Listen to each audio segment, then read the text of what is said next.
ನಮ್ಮ ರಮೇಶ್ ಜಾರಕಿಹೊಳಿ ಹೇಳ್ತಾರ ಅವ ಯುವಕ ಅದಾನ ಸಣ್ಣ ಹೌದ ಅಂತ. ನಾ ಜಾರಕಿಹೊಳಿ ರಮೇಶ್ ಜಾರಕಿಹೊಳಿ ಕೇಳ್ತೀನಿ, ಇವತ್ತು ನಾ ಬಸನಗೌಡ ಪಾಟೀಲ್ ಅಂತ ಏನ್ ಟೀಮ್ ಅದ ಅದು, ಈ ಟೀಮ್ ಏನದಲ್ಲ, ಇದು ಯಾವ ಟೀಮ್ ಐತಿಲ್ಲ, ರೇಬಲ್ಸ್. ಈ ರೆಬಲ್ಸ್ ಟೀಮಿಗೆ ನಾನು ಹೇಳ್ತೀನಿ ಅಂದ್ರ, ಈ ಯುವಕ ತಿಳ್ಕಿಸಿದ ಆರೋಪ ಮಾಡ್ತೀರಿ. ಯುವಕ ಆರೋಪ ಮಾಡೋದಾದ್ರೆ ಏನು ರೆಬಲ್ಸ್ ಇದ್ದೀರಿ.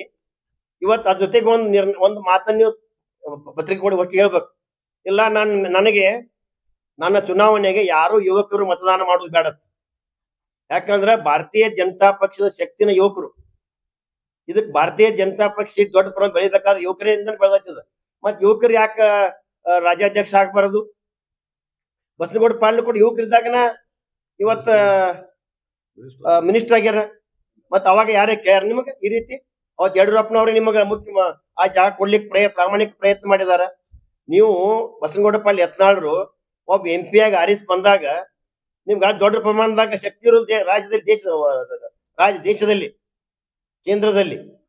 ಇವತ್ ನಿಮ್ಗೆ ಆ ಸ್ಥಾನಕ್ಕೆ ಹೋಗ್ಬೇಕಂದ್ರ ಅವತ್ ಯಡಿಯೂರಪ್ಪನವ್ರು ಏನ್ ನೀವ್ ರೀತಿ ನಿಮ್ ವರ್ತನೆ ಅದಲ್ಲ. ಈಗ ಇವತ್ತ ಹಿರಿಯ ಜೀವಿಗೆ ಏನ್ ತೊಂದರೆ ಕೊಡ್ತೀರಿ, ಮಾತನಾಡ್ತೀರಿ. ಇವತ್ತ ಈ BY ವಿಜೇಂದ್ರಗೆ ಏನ್ ಮಾತಾಡ್ತೀರಿ, ಆ ರೀತಿ ಏನ್ರಿ ನಿಮ್ಮ ಚಟ ಏನ್ರಿ ಅವತ್ತ ಯಡಿಯೂರಪ್ಪನವ್ರು ತೋರ್ಸಿದ್ರ ಅಂದ್ರ ನೀವು ಕೇಂದ್ರದ ಮಂತ್ರಿ ಆಗಿದ್ನಿ, ವಾಜಪೇಯಿ ಅವ್ರ ಕಾಲ ಮಂತ್ರಿ ಅಂತ ಹೇಳ್ಕೊತಿರ್ಲ, ಅದು ಕನಸಿನ ಮಾತಿರ್ತಿತ್ತು, ಹಾಕಿರ್ಲಿಲ್ಲ. ಅವತ್ ಯಡಿಯೂರಪ್ಪನವರ ಒಂದು ಪರಿಶ್ರಮ ಫಲವಾಗಿ ನೀವು ಮಂತ್ರಿ ಆಗಿರಿ. ಇವತ್ ಅದು ಕೂಡ ಇವತ್ ಪ್ರತಿಯೊಂದು ಮನೆಯಲ್ಲಿ ಸರ್ ಹಿರಿಯರು ಇರ್ತಾರ. ಮನೆಯೊಳಗ ಪ್ರತಿಯೊಂದು ಮನೆ ಹಿರಿಯರು ಇರ್ತಾರ. ನಿಮ್ಮ ಮನೆ ನಮ್ಮ ಮನ್ಯಾಗ ಅದಾರ, ಎಲ್ಲರ ಮನ್ಯಾಗ ಹಿರಿಯರ್ ಅದಾರ. ಆ ಹಿರಿಯರಿಗೆ ಮಾತನಾಡ್ತಕ್ಕಂಥ ಮಾತು ನಿಜವಾಗಿ ಕೂಡ ನನಗ ಅಷ್ಟ ಅಲ್ಲ, ಇಡೀ ವಿಜಯಪುರ ಜಿಲ್ಲೆಯ ಜನತೆಗೆ ನೋವದ, ಮಾನಸಿಕವಾಗಿ ಹಿಂಸೆ ಅನುಭವಿಸಕತ್ತಾರ. ನೀವು ಆ ಯಡಿಯೂರಪ್ಪನವ್ರಿಗೆ ಮಾತನಾಡುವಂತ ಮಾತನ್ನು ಕೇಳಿ ನಿಜವಾಗಿ ನಾ ಬಸನಗೌಡ ಪಾಟೀಲ್ ಯತ್ನಾಳರಿಗೆ ಕೈ ಮುಗಿದು ಬೇಡ್ಕೋತೀನಿ. ಇಂದೂ ಕೂಡ ನೀವು ಬಿಜಾಪುರದ ಒಬ್ಬರಾಗಿ ಭಾರತೀಯ ಜನತಾ ಪಕ್ಷ ಕಟ್ಟಿ ಬೆಳೆಸಂತ ಯಡಿಯೂರಪ್ಪನವ್ರಿಗೆ ನೀವು ಈ ರೀತಿ ಮಾತನಾಡೋದು ತಪ್ಪು ಅಂತಕ್ಕಂಥದ್ದು ಒಂದು ನೀವ್ ಹೇಳ್ತೀರಿ ಬಿಜಾಪುರವನ್ನ ನಾನು ಸುಂದರೀಕರಣ ಮಾಡೀನಿ. ನೋಡ್ರಿ ಇಲಾಖೆ ಹೇಳ್ಕೊತಿರ್ತೀರಿ, ಬಿಜಾಪುರ ಸುಂದರೀಕರಣ ಮಾಡಿ ಹೇಳ್ಕೊತಿರ್ತೀರಿ. ನೀವು ಸುಂದರೀಕರಣ ಮಾಡಿರಿ, ಈಗ ಮಾಡ್ರಪ್ಪ ಹಂಗಾರ. ಇವತ್ತು ಯಾಕೆ ಮಾಡಕತ್ತಿಲ್ಲ ಸುಂದರೀಕರಣ? ನೀವು ಯಾರು ರೋಡ್ ಮಾಡಕತ್ತೀರಿ? ಇವತ್ತು ಎಲ್ಲಿ ಒಂದು ಗುಂಡಿ ಬಿದ್ದ ಗುಂಡಿಗೆ ಮಣ್ಣು ಹಾಕಕತ್ತೀರಿ. ಇವತ್ತಕ್ಕೆ ಹಂಗಿಲ್ಲ. ಯಾಕಂದ್ರೆ ಕಾಂಗ್ರೆಸ್ ಸರ್ಕಾರದ ಇಲ್ಲಿ ನೀವು MLA ಇದ್ದಾಗ ಭಾರತೀಯ ಜನತಾ ಪಕ್ಷ ಇತ್ತು, BS ಯಡಿಯೂರಪ್ಪ ಮುಖ್ಯಮಂತ್ರಿ ಇದ್ರು, ಅದ್ ಬಿಜಾಪುರ ಸುಂದರೀಕರಣ ಆಯ್ತು. ಈ ಸುಂದರೀಕರಣ ನಾ ಮಾಡಿ ತಿಳ್ಕೊತಿರ್ಲ. ಅದ್ರಾಗ ನಾ ಅಂತಕ್ಕಂತ ಶಬ್ದ ಬಾ ಕೆಟ್ಟ, ಅದ್ರಾಗ ಯಡಿಯೂರಪ್ಪನ ಹೆಸರು ತಗೊಂಡು ನೀವ್ ಹೇಳಿದ್ರಂದ್ರ ನಿಮಗೊಂದು ಶಕ್ತಿ ಬರ್ತೈತಿ, ನಿಮ್ಗೊಂದು ಗಡ್ತನ ಬರ್ತಕ್ಕಂಥ ಮಾತನ್ನು ಕೂಡ ನಾ ಹೇಳಕ್ ಇಚ್ಛೆ ಪಡ್ತೀನಿ.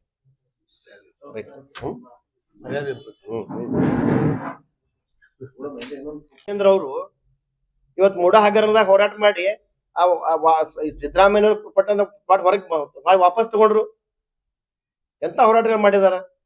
ಇವತ್ತ ರೈತರಿಗೆ ಕಬ್ಬಿನ ಬೆಲೆಯನ್ನ ನಿಗದಿ ಮಾಡೋ ಸಂದರ್ಭದಲ್ಲಿ ರೈತರ ಕೂತ್ ಹೋರಾಟದಲ್ಲಿ ಒಂದ್ ದಿವ್ಸ ಹೋಗಿ ಸ್ಟ್ರೈಕ್ ಕೂತ್ ದಿವ್ಸನ ಅನೌನ್ಸ್ ಮಾಡಿದ್ರು 3,300.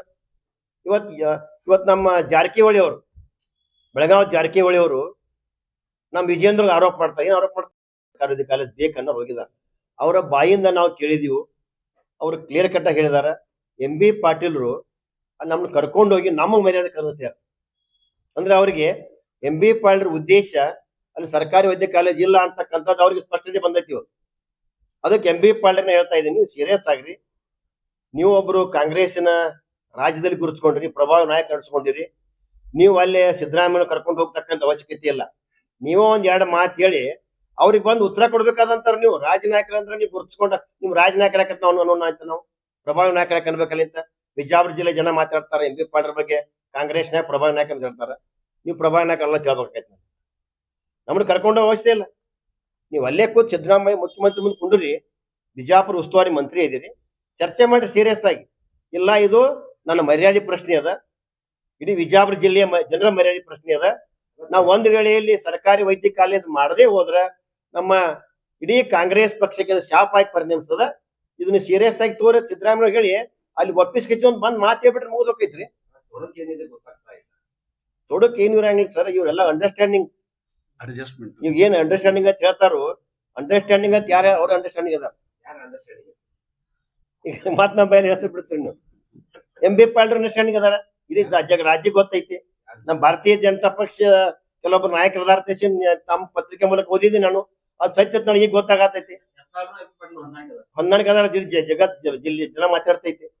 ಎಂ.ಬಿ. ಪಾಲ್ರು ಯತ್ನಾಳ್ ಹೊಂದಾಣಿಕೆ ಮಾತಾಡ್ತಾರ. ಬರೇ ಮಾತಿನಿಂದ ರಾಜಕಾರಣ ಆಗುದಿಲ್ಲ. ಇವತ್ತು ನಮ್ಮ ಭಾರತೀಯ ಜನತಾ ಪಕ್ಷದ ರಾಜ್ಯಾಧ್ಯಕ್ಷರು ಯುವಕರು ಅದಾರ, ಯುವ ಶಕ್ತಿ ಅದಾರ. ಇವತ್ತು ಮೂಡ ಹಗರಣದಲ್ಲಿ ಹೋರಾಟ ಮಾಡಿದ್ರು, ಅವತ್ತು ಅವ್ರಿಗೆ ಕೂಡ ಮಾತನಾಡ್ತಾರ. ನಾವು ಅಡ್ಜಸ್ಟ್ಮೆಂಟ್ ನಮ್ಮ ರಾಜ್ಯದ ಅಧ್ಯಕ್ಷರಾದಂತ ಬಿ.ವಾ. ವಿಜಯೇಂದ್ರ ಅವರು ಈ ಕಾಂಗ್ರೆಸ್ ಸರ್ಕಾರ ವಿರುದ್ಧ, ಅದ್ರ ವಿಶೇಷವಾಗಿ ರೈತರಿಗೆ ಆಗ್ತಕ್ಕಂಥ ಅನ್ಯಾಯದ ವಿರುದ್ಧ ಹೋರಾಟ ಹಮ್ಮಿಕೊಂಡಿದೀವಿ. ಸುಮಾರು 10-15 ಸಾವಿರ ರೈತರು ಕೂಡಿ ವಿಧಾನಸೌಧ ಮುತ್ತಿಗೆ ಹಾಕ್ತಕ್ಕ ಕೆಲಸ ಮಾಡ್ತಾ ಇದೀವಿ. ನಾನು ಒಬ್ಬ ಜಿಲ್ಲಾ ಅಧ್ಯಕ್ಷನಾಗಿ ಸಂಬಂಧಪಟ್ಟಂತ ವಿರೋಧ ಪಕ್ಷ ನಾಯಕರು ಇರ್ಬೋದು, ಎಲ್ಲ ಮಂತ್ರಿಗಳಿಗೂ ನಾನು ಪತ್ರವನ್ನು ಕೂಡ ಬಿಜಾಪುರ ಜಿಲ್ಲೆಗೆ ಸಂಬಂಧಪಟ್ಟಂತ ಏನು ಚರ್ಚೆ ಮಾಡಿದ್ದೀನಿ. ಇವನ್ನು ಹೊರತುಪಡಿಸಿ ಸಾಕಷ್ಟು ಸಮಸ್ಯೆ ಅದಾವ. ಎಲ್ಲ ಸಮಸ್ಯೆಗಳನ್ನ ನಾನು ಪತ್ರದಲ್ಲಿ ನಾನು ರೆಡಿ ಮಾಡ್ಕೊಂಡಿದ್ದೀನಿ. ಪತ್ರವನ್ನು ಅವನು ನಾಳೆ ಹೋರಾಟಕ್ಕೆ ಹೋದಾಗ ಪ್ರತಿ ವಿರೋಧ ಪಕ್ಷ ನಾಯಕರು ಚರ್ಚೆ ಮಾಡ್ತಕ್ಕಂಥದ್ದು. ವಿಶೇಷವಾಗಿ PPP ಮೆಡಿಕಲ್ ಕಾಲೇಜ್, ಯಾಕಂದ್ರೆ ಅಲ್ಲಿ ಪಾಪ ಹೋರಾಟಗಾರರ ಪರಿಸ್ಥಿತಿ ನೋಡಿದ್ರೆ ಇವತ್ತು ಯಾವ ಮನುಷ್ಯ ಕೂಡ ಒಂದು ನಮಗೆ ನಾಚಿಕೆ ಆಗ್ತದೆ ಬಿಜಾಪುರ ಜಿಲ್ಲೆಯವನಾಗಿ. ಯಾಕಂದ್ರೆ ಅವರು ಬಿಜಾಪುರ ಜಿಲ್ಲೆಯ ಮಾನ ಮರ್ಯಾದೆ ಉಳಿಸ್ಬೇಕಂತ ಕೂತಾರ ಅವ್ರು. ಯಾಕಂದ್ರೆ ಈ ಸರ್ಕಾರಿ ವೈದ್ಯ ಕಾಲೇಜ್ ಬರೀ ವಿಜಾಪುರ ಕಟ್ಟೆ ಸೀಮಿತ ಇಲ್ಲ. ರಾಜ್ಯದಿಂದ ಅಲ್ಲಿ ವಿದ್ಯಾರ್ಥಿಗಳು ಬಂದು ಮೆಡಿಕಲ್ ಕಲಿಬಹುದು. ಆ ವಿದ್ಯಾರ್ಥಿಗಳಿಗೆ ಬಡ ವಿದ್ಯಾರ್ಥಿ ಅನುಕೂಲ ಆಗ್ತದಿಂದ ಬಿಜಾಪುರ ಜಿಲ್ಲೆಯ ಈ ರೀತಿ ಇಲ್ಲಿ ಜನನಾಯಕರು ಅದಾರ. ಇವರು ಬಿಜಾಪುರ ಜಿಲ್ಲೆಗೆ ಒಂದು ಸರ್ಕಾರಿ ವೈದ್ಯ ಕಾಲೇಜ್ ಕೊಟ್ಟು ಇಲ್ಲಿ ಬಡವರಿಗೆ ಅನುಕೂಲ ಮಾಡಿಕೊಡ್ಬೇಕಂತಕ್ಕಂತ ಈ ದುರ್ಬುದ್ಧಿ ನಾಯಕರು ವಿಜಾಪುರ ಅದಾರ ಗೊತ್ತಾಗಬಾರ್ದಿಂದ ಹೋರಾಟ ಕೇಳಿದಾರ. ನಾವು ಹೊಂದ್ಕೋತೀವಿ, ನೀವು ಜಾಗೃತರಾಗಬೇಕು ಅಂತಕ್ಕಂಥ ಎಚ್ಚರಿಕೆಯನ್ನು ಕೂಡ ಮನವಿನೂ ಮಾಡ್ತಾ ಇದ್ದೀನಿ. ನಮಗ್ ಮನವಿ ಮೊದಲು, ನಮಗ ಈ ರಾಜಕೀಯ ಪಕ್ಷ ಭಾರತೀಯ ಜನತಾ ಪಕ್ಷದ ಉದ್ದೇಶ ನಾವು ಪಕ್ಷದ ಲಾಭಕ್ಕಾಗಿ ಅಥವಾ ನಾವು ವೈಯಕ್ತಿಕ ಲಾಭಕ್ಕಾಗಿ ನಾವು ಹೋರಾಟ ಇಲ್ಲ. ಇದು ಜನತೆಗೆ ನ್ಯಾಯ ಸಿಗಬೇಕಂತ ನಾವು ಹೋರಾಟ ಹಮ್ಮಿಕೊಂಡಿದೀವಿ. ಅದಕ್ಕೆ ನಾವು ನೀವು ಮನವಿ ಮಾಡ್ತೀವಿ. ಮನವಿ ಮಾಡಿ ನೀವು ಬಿಜಾಪುರ ಜಿಲ್ಲೆಯ ಜನರ ಮನಸ್ಸನ್ನು ಗೆಲ್ಲಕ್ಕೆ ಪ್ರಯತ್ನ ಮಾಡ್ರಿ. ಇದಕ್ಕೆ ನೀವು ಯಾವಕ್ಕೂ ಉತ್ತರ ತರದೇ ಹೋದ್ರ ಇದು ನೀವು ಬಿಜಾಪುರ ಜಿಲ್ಲೆಗೆ ನೀವು ದೊಡ್ಡ ಅನ್ಯಾಯ ಮಾಡಿದಂಗ. ನೀವು ಏನು ಆರಿಸಿ ಬಂದಿರಿ 8 ಜನ, ನೀವು ಜನರ ಬಡವರ ಪರ ಇಲ್ಲ, ದೀನ ದಲಿತರ ಪರ ಇಲ್ಲ, ರೈತರ ಪರ ಇಲ್ಲ. ನೀವು ಇದೇ ನಿಮ್ಮ ಸಾಧನೆ ಆಗ್ತೈತಿ. ಅದಕ್ಕ ಇದನ್ನ ಸಮಸ್ಯೆಗಳನ್ನ ಈ 2 ವರ್ಷದಲ್ಲಿ ಕಾಂಗ್ರೆಸ್ ಸಾಧನೆ ಅಂದ್ರನ ಸಮಸ್ಯೆಗಳ ಸೃಷ್ಟಿ ಮಾಡ್ತಕ್ಕಂಥದ್ದು. ಮತ್ತೆ ಇದಕ್ಕೆ ನೀವು ಸಮಸ್ಯೆ ಸೃಷ್ಟಿ ಮಾಡ್ಸಕ್ ಇಲ್ಲಿ ಬರಬೇಡ್ರಿ. ಸಮಸ್ಯೆಗೆ ಹಾದಿ ಹುಡುಕಾಡ್ಕೊಂಡು ಹುಡುಕಾಡ್ ಬರಿರ್ತಕ್ಕಂಥ ಮನವಿಯನ್ನು ಮಾಡಿ ನನ್ನ ಪತ್ರಿಕಾಗೋಷ್ಠಿ ಮುಗಿಸಿದಾರ. ಅವ್ರಿಗೆ ಪೇಮೆಂಟ್ ಮಾಡ್ಬೇಕಾದದ್ದು ಆ 30 ಕೋಟಿಗೆ ಹೆಂಗ್ ಬರತ್ತಂದ್ರ 2%, 3%, 5 ತಿಂಗಳು 6 ತಿಂಗಳು ಬರ್ತೈತಿ. ಅಂದ್ರೆ ಅವ್ರು ಯಾವ ರೀತಿ ಬದುಕಬೇಕು ಅಂತಕ್ಕಂಥದ್ದು. ಅದಕ್ಕೆ ಗುತ್ತಿಗೆದಾರ ಪೂರ ಬಿಜಾಪುರ ಗುತ್ತಿಗೆದಾರ ಒಡಿಗೆ ಬಂದಿದಾರ. ಇವತ್ತ ಉಸ್ತುವಾರಿ ಮಂತ್ರಿಗಳಿಗೆ ಕೂಡ ಅವರ ಮನೆಗೆ ಅವ್ರು ಎಡ್ತಾಗ್ತಾ ಇದ್ದಾರೆ. ಈ ಕುಡಿಯ ನೀರಿನ ಗುತ್ತಿಗೆದಾರರಿಗೆ ಒಂದು ತಿಂಗಳಲ್ಲಿ ವಾರದಲ್ಲಿ ಅನ್ನುತ್ತಾ 4-5 ತಿಂಗಳಾದ್ರೂ ಕೂಡ ಅವರಿಗೆ ಉಸ್ತುವಾರಿ ಮಂತ್ರಿಗಳಂತ ಎಂ.ಬಿ. ಪಾಟೀಲ್ ಇರ್ಬೋದು, ಎಲ್ಲ ಆ ಸಂಬಂಧಪಟ್ಟ ಶಾಸಕರ ಮತಕ್ಷೇತ್ರ ಗುತ್ತಿಗೆದಾರದ ಆ ಶಾಸಕರು ಕೂಡ ನ್ಯಾಯ ಕೊಡ್ಲಿಕ್ಕೆ ಗುತ್ತಿಗೆದಾರಿಗೆ ಆಗಿಲ್ಲ.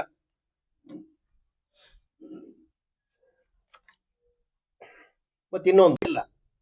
ಈ ರೀತಿ ಬಹಳಷ್ಟು ರೈತರ ಕಷ್ಟಗಳು ತೊಂದರೆ ಅದಾವ. ಇದಕ್ಕೂ ಕೂಡ ಈ ನಮ್ಮ ಬಿಜಾಪುರ ಜಿಲ್ಲೆಯ ಎಲ್ಲ ಶಾಸಕರು ಮಂತ್ರಿಗಳು ಚರ್ಚೆ ಆಗ್ಬೇಕು. ಅದ್ರ ಜೊತೆಗೆ ಇನ್ನ ಗುತ್ತಿಗೆದಾರರ ಪರಿಸ್ಥಿತಿ. ಗುತ್ತಿಗೆದಾರ ಅಂದ ತಕ್ಷಣ ಬಿಜಾಪುರ ಜಿಲ್ಲೆ ಇವತ್ತು ಪ್ರೊಡಕ್ಷನ್ ಆಗೋದು ಗುತ್ತಿಗೆದಾರ ಪ್ರೊಡಕ್ಷನ್ ಬಿಜಾಪುರ ಜಿಲ್ಲೆ ಒಳಗನೆ. ಬೇರೆ ಜಿಲ್ಲೆಯಲ್ಲಿ ಇಷ್ಟು ಗುತ್ತಿಗೆದಾರ ಇಲ್ಲ. ಬಿಜಾಪುರದಲ್ಲಿ ಬಹಳಷ್ಟು ಗುತ್ತಿಗೆದಾರರು ಇವತ್ತು ಉದ್ಯೋಗವನ್ನು ಆಯ್ಕೆ ಮಾಡಿಕೊಂಡಿದ್ದಾರೆ. ಇವತ್ತು ಸಾಕಷ್ಟು ವಿದ್ಯಾವಂತರು ಇಂಜಿನಿಯರಿಂಗ್ ಪದವಿ ಮುಗಿದ ತಕ್ಷಣ ಗುತ್ತಿಗೆದಾರನಾಗಬೇಕಂತೆ ಲೈಸೆನ್ಸ್ ತೆಗೆದುಕೊಂಡು ಸಾಕಷ್ಟು ಗುತ್ತಿಗೆದಾರ ಅದ. ಕಳೆದ 2 ವರ್ಷದಲ್ಲಿ ಅವ್ರು ಮಾಡಿ ಕೆಲಸ ಮಾಡಿ ಅವರು ಕಷ್ಟವನ್ನು ಅನುಭವಿಸ್ತಾ ಇದ್ದಾರೆ. ಅವ್ರು ಮಾಡಿದ ಇನ್ವೆಸ್ಟ್ಮೆಂಟ್ ಆ ಅರ್ಧ ಬಡ್ಡಿ ಹಣವನ್ನು ಕೂಡ ಬರ್ತಾ ಇಲ್ಲ, ಒಂದೇ ಟೈಮ್ ಬರ್ತಾ ಇಲ್ಲ. ಉದಾಹರಣೆಗಾಗಿ 1-2 ಕೋಟಿ ರೂಪಾಯಿ ಗುತ್ತಿಗೆದಾರ ಇನ್ವೆಸ್ಟ್ಮೆಂಟ್ ಮಾಡಿ ಕೆಲಸ ಮುಗಿಸಿದಾನ, ಸರ್ಕಾರ ಕೆಲಸ. ಆ 2 ಕೋಟಿ ರೂಪಾಯಿನ ಬ್ಯಾಂಕಿನ ಮೂಲಕವೋ ಬೇರೆ ಬೇರೆ ಕಡೆಯಿಂದ ಅದಕ್ಕೆ ಇನ್ವೆಸ್ಟ್ಮೆಂಟ್ ಮಾಡಿರ್ತಾನೆ. ಇನ್ವೆಸ್ಟ್ಮೆಂಟ್ ಮಾಡಿದ್ರೆ ಸುಮಾರು 1% ಇನ್ವೆಸ್ಟ್ಮೆಂಟ್ ಬ್ಯಾಂಕಿನ ಬಡ್ಡಿ ಬೀಳ್ತೈತಿ. ಅಂದ್ರೆ 2 ಕೋಟಿಗೆ ತಿಂಗಳ 2 ಲಕ್ಷ ರೂಪಾಯಿ ಅವ ಬಡ್ಡಿ ಕಟ್ಬೇಕು. ಆ 2 ಕೋಟಿ ಕೆಲಸ ಮುಗಿಸಿದಾನ, ಎಲ್ಲಾ ಫೈನಲ್ ಬಿಲ್ ಅಕೌಂಟ್ ಸೆಕ್ಷನ್ ಅದಾವ. ಅದು ಒಂದೇ ಟೈಮ್ನಲ್ಲಿ 2 ಕೋಟಿ ಬತ್ತಂದ್ರ ಅವ ಸೇಫ್ ಆಗ್ತಾನೆ. ಈಗ ಯಾವ ರೀತಿ ಬಿಲ್ ಬರ್ತೈತೆ ಅಂದ್ರ ಆ 2 ಕೋಟಿ ಹಣ ಬರ್ಬಿಟ್ಟು ಯಾವ ರೀತಿ ಬರ್ತಂದ್ರ ಒಂದ್ 5-6 ತಿಂಗಳಿಗೆ ಒಮ್ಮೆ 2 ಕೋಟಿಗೆ 5% 3% ಬರ್ತೈತೆ. ಒಬ್ಬ ಗುತ್ತಿಗೆದಾರನ ಎಕ್ಸಾಂಪಲ್ ಆಗ್ತಾನೆ. ಅಂದ್ರೆ 2%, 2 ಕೋಟಿಗೆ 1% ಬಂದ್ರೆ 2 ಲಕ್ಷ ಬರುತ್ತೆ. 5-6 ತಿಂಗಳಿಗೆ ಒಮ್ಮೆ ಬರುತ್ತೆ. 2 4 ಲಕ್ಷ ಬರ್ತೈತೆ. 5 ತಿಂಗಳಿಗೆ 5 ಲಕ್ಷ ಬಡ್ಡಿ ಆಗಿರ್ತೈತೆ. ಅಂದ್ರೆ ನಾವು ಬರ್ತಕ್ಕಂತ ಏನ್ ಬಿಲ್ ಬರ್ತಕ್ಕಂತ ಹಣ ಅಲ್ಲಿ ಇಲಾಖೆಯಲ್ಲಿ ಖಾಲಿ ಹಾಕತ್ ಹೊಂಟೈತಿ. ಇಲ್ಲಿ ಬಡ್ಡಿನೂ ಪರಿಪೂರ್ಣ ತುಂಬಲಾರದ ಅವನ ಸಾಲ ಅದೇ ರೀತಿ ಉಳ್ದೈತಿ. ಸರ್ಕಾರ ಬೇಗನೆ ಒಂದೇ ಟೈಮ್ ಅಮೌಂಟ್ ಕೊಟ್ರಂದ್ರ ಅವ್ರು ಸೇಫ್ ಆಗ್ತಾರೆ. ಇದು ರೋಡ್ ಇರ್ಬೋದು, ಎಲ್ಲಾ ಇಲಾಖೆಯಲ್ಲಿ ಇವತ್ತು ಇನ್ನೊಂದು ಇಂಪಾರ್ಟೆಂಟ್ ಕುಡಿಯೋ ನೀರು.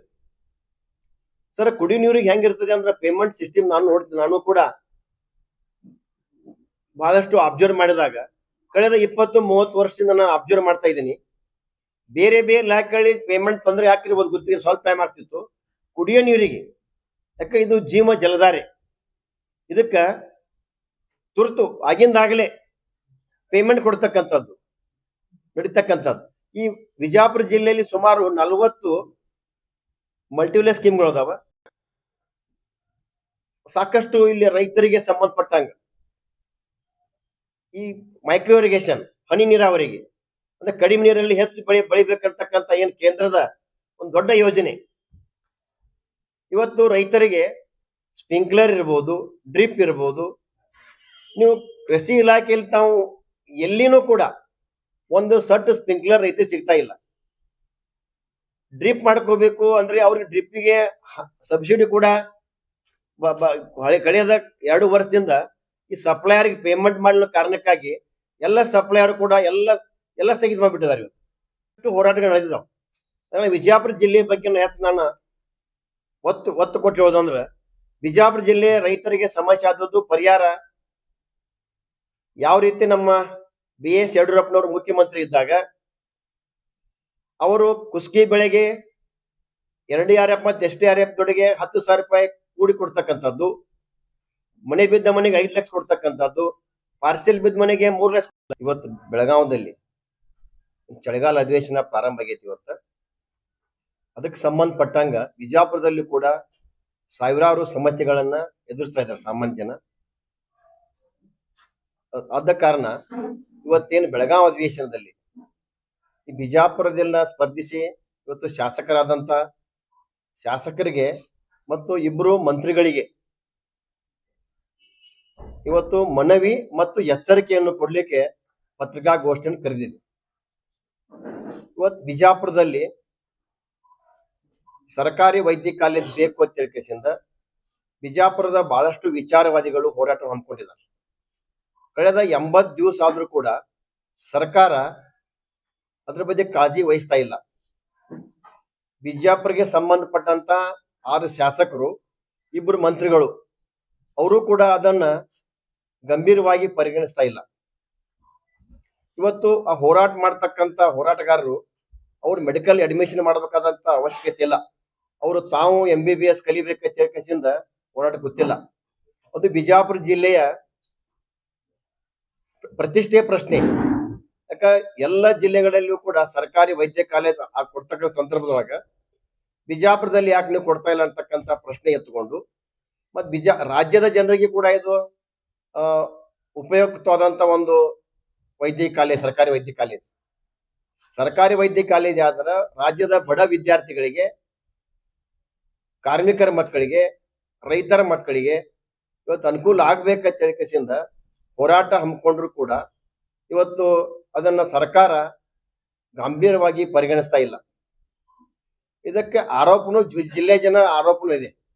ಅಂದ್ರೆ ಬಸನಗೌಡ ಪಾಟೀಲ್ ಯತ್ನಾಳರು ಕಳೆದ ಅಧಿವೇಶನದಲ್ಲಿ ಇದು ಅವ್ರ ಒಂದು ಆಸ್ಪತ್ರೆ ಇದೆ, ಆ ಆಸ್ಪತ್ರೆಗೆ ನೀವು ವೈದ್ಯಕೀಯ ಕಾಲೇಜ್, ಸರ್ಕಾರಿ ವೈದ್ಯ ಕಾಲೇಜ್ ಬದಲಾಗಿ ನೀವು PPP ಮಾಡೆಲ್ ಕಾಲೇಜ್ ಕೊಟ್ರ ನಾನು ಇನ್ವೆಸ್ಟ್ ಮಾಡ್ತೀನಿ 500 ಕೋಟಿ ಅಂತಕ್ಕಂಥ ಏನ್ ಮಾತು ಹೇಳಿದ್ರು. ಅವತ್ತೇ ಸಮಸ್ಯೆ ಗೊತ್ತಾದ ವಿಜಯಪುರ ಜನತೆಗೆ. ನಿಜವಾಗಿ ಕೂಡ ವಿಜಯಪುರ ಜಿಲ್ಲೆ ಜನತೆ ಅಂದ್ಕೊಂಡಿದ್ರು.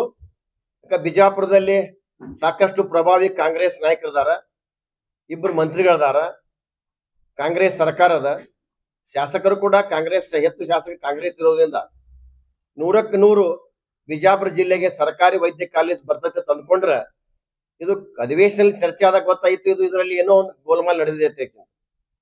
ಇವತ್ತು ಬಿಜಾಪುರ ಜಿಲ್ಲೆಯ ಜನತೆ ಇಬ್ಬರಿಗೆ ಆರೋಪ ಮಾಡ್ತಾ ಇದ್ದಾರೆ.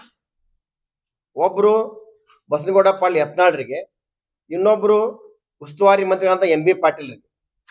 ಇದು ಬಿಜಾಪುರ ಜನತೆಗೆ ನೀವು ಕ್ಲಿಯರ್ ಮಾಡ್ಬೇಕಾಗೈತಿ.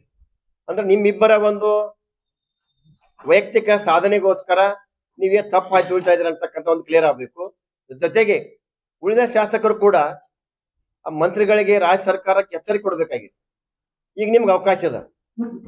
ಬೆಳಗಾವಿ ಅಧಿವೇಶನ ವಿಶೇಷವಾಗಿ ಉತ್ತರ ಕರ್ನಾಟಕದ ಬಗ್ಗೆ ಚರ್ಚೆ ಮಾಡ್ಲಿಕ್ಕೆ ಅವಕಾಶ ಇರೋದ್ರಿಂದ, ಅದಾಗ ವಿಜಯಪುರ ಜಿಲ್ಲೆ ಕೂಡ ಉತ್ತರ ಕನ್ನಡ ಬರ್ತಕ್ಕಂಥ ಒಂದು ಕಾರಣದಿಂದ ನೀವು ಇದ್ರ ಬಗ್ಗೆ ಹೋರಾಟ ಮಾಡ್ಬೇಕು, ಬಾವಿಗಿಳಿಬೇಕು. ನೀವು ಈ ಹೋರಾಟಕ್ಕೆ ಕೈ ಎತ್ಕೊಳ್ಳಲೇಬೇಕು. ನಿಮಗ ರಾಜ್ಯ ಸರ್ಕಾರಕ್ಕೆ ಹೋರಾಟದ ಬಗ್ಗೆ ಗೌರವನೇ ಇಲ್ಲ. ಇವತ್ತು ನಮ್ಮ ದೇಶಕ್ಕೆ ಸ್ವಾತಂತ್ರ್ಯ ಸಿಗಬೇಕಾದ್ರ ಈ ಕಾಂಗ್ರೆಸ್ನವರು ಏನು ಹೇಳ್ತಿರ್ತಾರ, ನಾವು ಸ್ವಾತಂತ್ರ್ಯ ಕೊಟ್ಟಿದ್ದ ದೇಶದಿಂದ, ಆ ಹೋರಾಟದ ಮಹಿಮೆ ಏನ್ ಅನ್ನೋದಂದ್ರ ಆ ಹೋರಾಟಗಾರರ ಬೆಲೆ ಇವ್ರಿಗೆ ಗೊತ್ತಿಲ್ಲ. ಇವತ್ತು ನಿಜವಾಗಿ ಕೂಡ ಹೋರಾಟಗಾರರ ಬಗ್ಗೆ ನಿಮ್ಗೆ ಅಭಿಮಾನ ಇತ್ತಂದ್ರ ಹೋರಾಟ ಹತ್ತಿಕ್ತ ಕೆಲಸ ಮಾಡಬೇಡ್ರಿ. ಇವತ್ತ ವೈದ್ಯ ಕಾಲೇಜ್ ಸಂಬಂಧಪಟ್ಟಂತ ಹೋರಾಟಗಾರರನ್ನು ನೀವು ಮುಖ್ಯಮಂತ್ರಿಗೆ ಭೇಟಿ ಮಾಡಿ ಅವರಿಗೆ ಸಮಸ್ಯೆಗೆ ಸ್ಪಂದಿಸದೆ ಕರ್ಕೊಂಡೋಗಿ ಅವ್ರು ಅಸಹ್ಯ ಮಾಡಿ ಕಳಿಸಿರ್ತಕ್ಕಂಥ ಆರೋಪ ಕೂಡ ತಮ್ಮ ಮೇಲಿದೆ, ಮಂತ್ರಿಗಳ ಮೇಲಿದೆ, ಉಸ್ತುವಾರಿ ಮಂತ್ರಿಗಳ ಮೇಲಿದೆ. ಆದ್ರಿಂದ ಹೋರಾಟವನ್ನು ನೀವು ಹತ್ತಿಕ್ತಕ್ಕಂಥದ್ದು ಈ ಕೆಲಸ ನೀವು ಮಾಡಬಾರದು. ಈ ಕಳೆದ ಅಧಿವೇಶನದಲ್ಲಿ ಕೂಡ ನೀವು ಪಂಚಮಸಾಲಿ ಸಮಾಜ ಇದು ಬಹಳ ವಿಶಾಲವಾದ ಸಮಾಜ, ಸಮುದ್ರ ಆಗಿ ಎಲ್ಲ ಕಡೆ ಪಸರಿಸಿದೆ. ಆ ಸಮಾಜದ ಬಡವರಿಗೆ ನ್ಯಾಯ ಸಿಗಬೇಕು, ಅವರ ಶಿಕ್ಷಣಕ್ಕೆ ಮತ್ತು ಅವರ ಉದ್ಯೋಗಕ್ಕೆ ಮೀಸಲಾತಿ ಬೇಕು ತಕ್ಷಣ ಹೋರಾಟವನ್ನು ಮಾಡಿದ್ರೆ ನೀವೇನ್ ಮಾಡಿದ್ರಿ? ಲಾಠಿ ಚಾರ್ಜ್ ಮಾಡಿದ್ರಿ. ಇದೇ ಸಮಾಜ ಹಲವಾರು ವರ್ಷಗಳಿಂದ ಹೋರಾಟ ಮಾಡಿದ. ಭಾರತೀಯ ಜನತಾ ಸರ್ಕಾರ ಇದ್ದಾಗ, BS ಯಡಿಯೂರಪ್ಪನವರು ಮುಖ್ಯಮಂತ್ರಿ ಇದ್ದಾಗಲೂ ಕೂಡ, ಬೊಮ್ಮಾಯಿ ಅವ್ರ ಮುಖ್ಯಮಂತ್ರಿ ಇದ್ದಾಗಲೂ ಕೂಡ ಈಗ ಕಳೆದ ಅಧಿವೇಶನ ಮಾಡಿ ಹೋರಾಟಕ್ಕಿಂತಲೂ ದೊಡ್ಡ ಪ್ರಮಾಣ ಹೋರಾಟ ಮಾಡಿದ್ರು. ಆದ್ರ ಆ ಸಮಾಜಕ್ಕೆ ಗೌರವ ಕೊಡುವ ಮೂಲಕ ಭಾರತೀಯ ಜನತಾ ಪಕ್ಷ ಹೋರಾಟಕ್ಕೆ ಹತ್ತಿ ಕೆಲಸ ಮಾಡಲಿಲ್ಲ. ಇವತ್ತು ಆ ಸಮಾಜ ಕೂಡ ನೀವು ಲಾಠಿ ಚಾರ್ಜ್ ಮಾಡುವ ಮೂಲಕ ಒಂದು ನಿಮ್ಮ ಕೆಟ್ಟ ಪ್ರವೃತ್ತಿ, ಕಾಂಗ್ರೆಸ್ಸಿನ ಪ್ರವೃತ್ತಿಯನ್ನು ತೋರಿಸಿದೆ.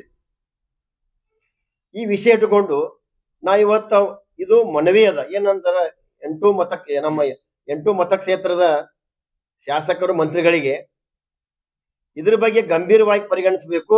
ಆ PPP ಮಾಡೆಲ್ ಕಾಲೇಜ್ ಬದಲಾಗಿ ಸರ್ಕಾರಿ ವೈದ್ಯ ಕಾಲೇಜ್ ತರ್ತಕ್ಕಂಥದ್ದು ಒಂದು ಭಾಗ. ಇನ್ನೊಂದು, ಈ ಪಂಚಮಸಾಲಿ ಸಮಾಜಕ್ಕೆ ಏನು ಅನ್ಯಾಯ ಆಗಿದೆ, ಲಾಠಿ ಚಾರ್ಜ್ ಆಗಿದೆ, ಅದನ್ನ ತನಿಖೆ ಮಾಡಿ ತಪ್ಪಿಸ್ತರು ಶಿಕ್ಷೆ ಮಾಡಬೇಕು. ಅಷ್ಟೇ ಅಲ್ಲ, ಸ್ವತಃ ಮುಖ್ಯಮಂತ್ರಿಯವರು, ಉಪಮುಖ್ಯಮಂತ್ರಿ ಎಲ್ಲ ಮಂತ್ರಿ ಮಂಡಲ ಆ ಸಮಾಜಕ್ಕೆ ಆ ಅಧಿವೇಶನದಲ್ಲಿ ಕ್ಷಮೆ ಕೇಳಬೇಕು. ಇವೆರಡೂ ನೀವು ಕೆಲಸ ಮಾಡದೆ ಮರಳಿ ವಿಜಾಪುರಕ್ಕೆ ಏನಾದ್ರೂ ನೀವು ಬಂದ್ರೆ ಅಂದ್ರ ಈ ಬಿಜಾಪುರ ಜಿಲ್ಲೆಯ ಜನತೆಯ ಕೆಂಗುಣ್ಣಿಗೆ ಗುರಿ ಆಗ್ತೀರಿ. ನಮ್ಮ ಭಾರತೀಯ ಜನತಾ ಪಕ್ಷ ಕೂಡ ಇದನ್ನು ಗಂಭೀರವಾಗಿ ಪರಿಗಣಿಸ್ತಾ ಇದ್ದೀವಿ.